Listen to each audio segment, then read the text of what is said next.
Well, it's easy to diagnose, but it's hard to treat, and it's reaching epidemic proportions.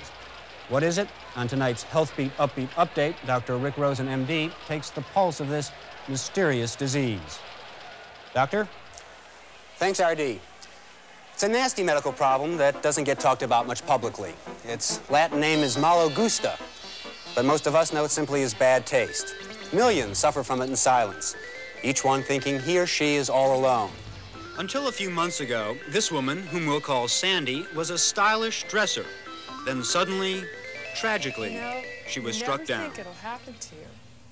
One day, you find yourself buying a hat with fruit on it and thinking, this is silly, this is not me, and you just forget it. And it never occurs to you that you've got bad taste. That's what other people have, not me. And it hasn't been easy for my husband either. That's the thing. In the family context, bad taste becomes everybody's problem. Once there was little hope for sufferers like Sandy, but today the picture is brighter. This is not an incurable disease. That deep down inside each one of us is bad taste encounter groups, like this one, have proved remarkably effective. We'll be able to cure this disease. Or one of the best ways to go about this is citing one specific example, and this way everybody can see exactly what's happening. Here the group leader asks a man to stand up and share with the others what drove him to purchase the pants he's wearing. Those pants? He has a long way to go, but at least he acknowledges that there is something wrong with the way he dresses. There is hope on the medical front as well as a psychotherapeutic one. This researcher is developing a bad taste drug that's already shown encouraging experimental results. Dr. Sherman Taft. We know now that there is, in fact, a bad taste center in the brain, located here, just above the medulla. When stimulated by electrodes, this region of the brain creates an insatiable desire for paintings of matadors. What my drug does, basically, is forces the brain to overproduce its own endorphins, which in turn suppresses bad taste center activity, which in turn will force the manufacturers of objects like this out of business. In this film of Dr. Taft's most recent experiment, mice that had not been given the drug drank lustily from this glass of inferior domestic burgundy. Those who took the drug showed no interest in it at all. So there's hope around the corner, but it still pays to watch for those early warning signs. Are you wearing a dickie? Have you recently purchased any sofa-size art? Do you know more than 12 Polish jokes? If any of these describes you or someone you know, don't wait. Seek professional help before bad taste becomes a way of life. For Healthbeat Upbeat Update, I'm R.D. Rosen. Here's to your health. R.D.? Child molesters, chiropractors, the cocaine epidemic, anorexia nervosa, pornography, child prodigies, homeless animals. What do all these things have in common? That's right, they've all been the subjects of special in-depth series on television news. But for some time, controversy has raged around just how special these series are. Tonight, in installment number 246 of our 700-part special in-depth series on special in-depth series, we once again examine the issue. Special in-depth series. How special are they? We came here to find out, which was a mistake because there's no one here. However, we spoke to the experts. What do they say? Well, they say special in-depth series are here to stay. Shocking? Yes.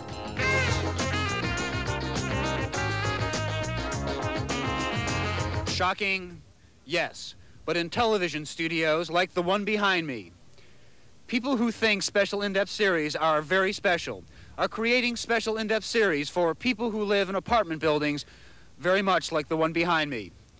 Television news and special in-depth series.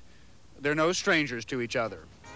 In our next segment, we'll be talking to the sister of a man who thinks special in-depth series are pretty special, but not all that special. For the generic news special in-depth series on special in-depth series, I'm R.D. Rosen. That's a great series. I can't wait for the next few hundred installments. I know just what you mean. Coming up, sports.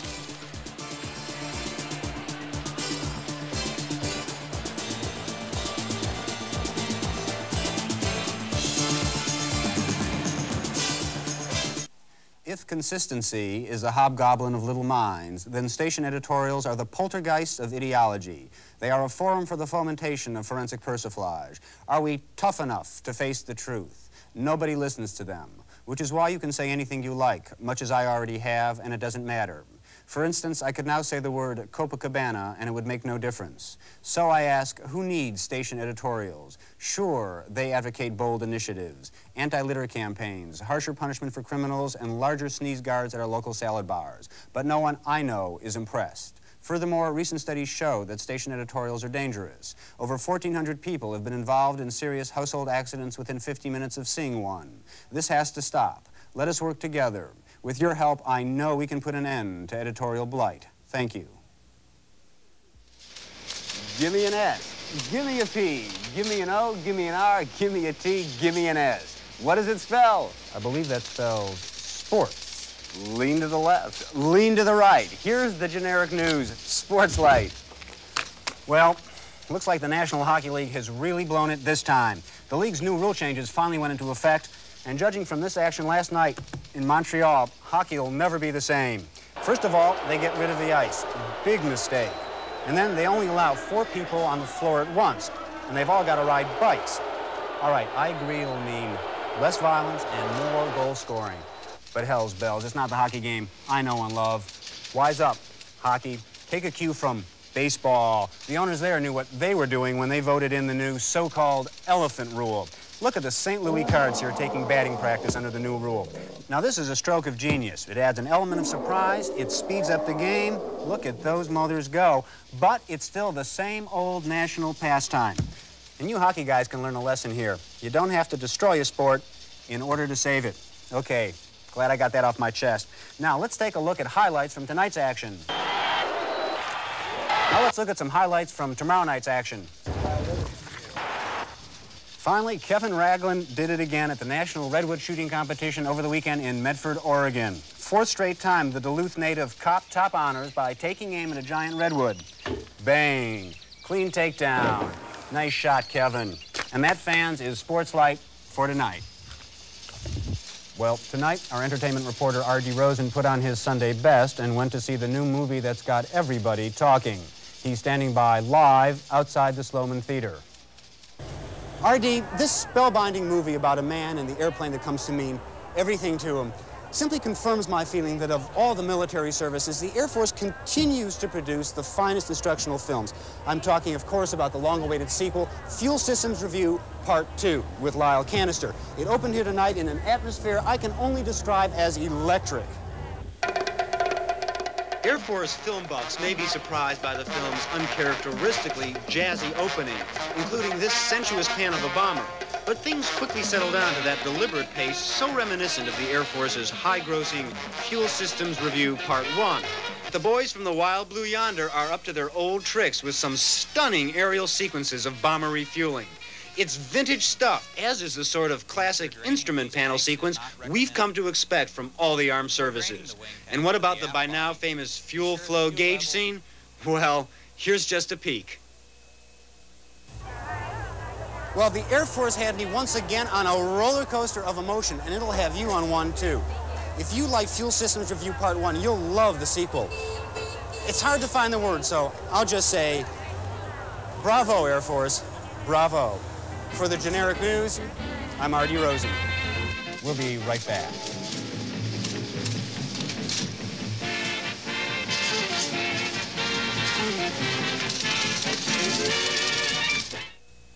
In a recent generic news editorial, R.D. Rosen flailed away vainly at a specter that exists only in his own mind. Station editorials are here to stay. Where else do ordinary citizens have an opportunity to behave as if we have recently been given a general anesthetic?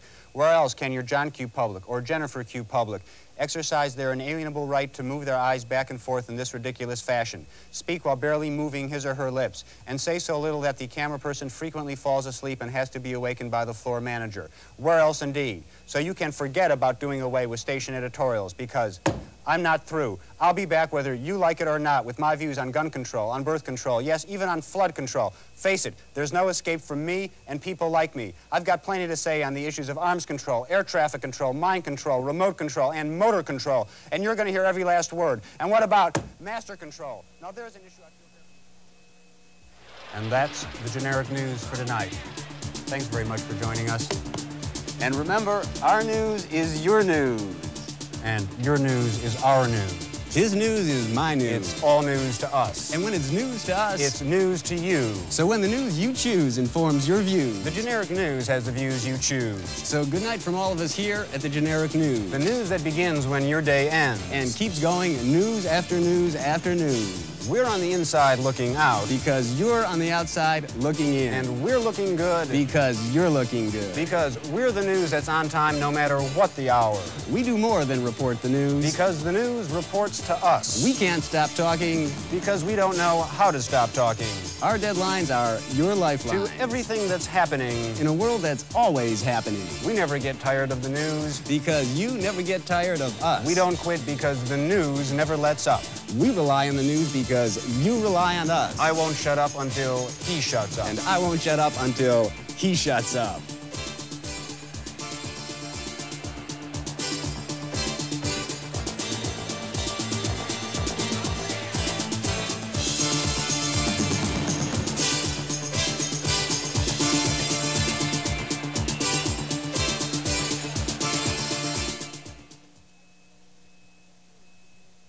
Presentation of the generic news is made possible in part by a grant from the Corporation